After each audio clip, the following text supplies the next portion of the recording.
আজকে এক এক করে স্বাধীনতার 54 বছর চলে গেল। এই সময়ে অনেক দল, অনেক শাসক এসেছেন। ক্ষমতায় বসার আগে সকলেই জনগণকে অনেক সুন্দর সুন্দর কথা বলে, কিন্তু ক্ষমতায় যখনই তারা বসে যান তখন তারা জনগণকে ভুলে যান।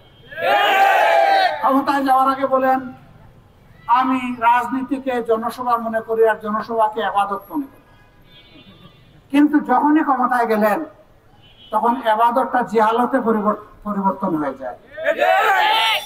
তারা ক্ষমতায় যাওয়ার আগে একেবারে দুধের নহর দিয়ে বাসায় দেন সমাজকে, কিন্তু ক্ষমতায় যখন যান নিজের পকেটে এবং তহবিলেও হাত দিতে হয়।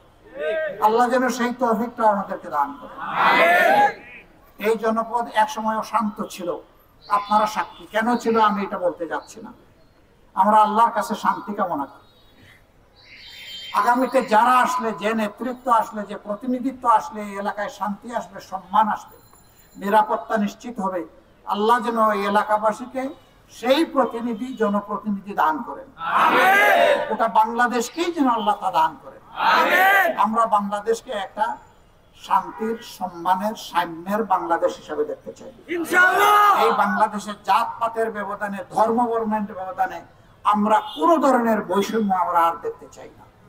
আমরা একটা ঐক্যবদ্ধ জাতি দেখতে চাই। আল্লাহ তাআলা সেইভাবেই এই দেশবাসীর সাথে আমাদেরকে কাজ করার তৌফিক দান করুন। আপনাদের সবাইকে অসংখ্য মোবারকবাদ।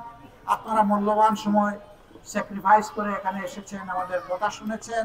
আমাদের এই কথাগুলো যদি ভালো লাগে তাহলে আমাদের সালাম সহকারে প্রিয়জন, আপনজন, পরিবারের সদস্য, প্রতিবেশী, কর্মস্থলের সাথী সবাইকে আপনারা মেহরবানি করে পৌঁছে দেবেন।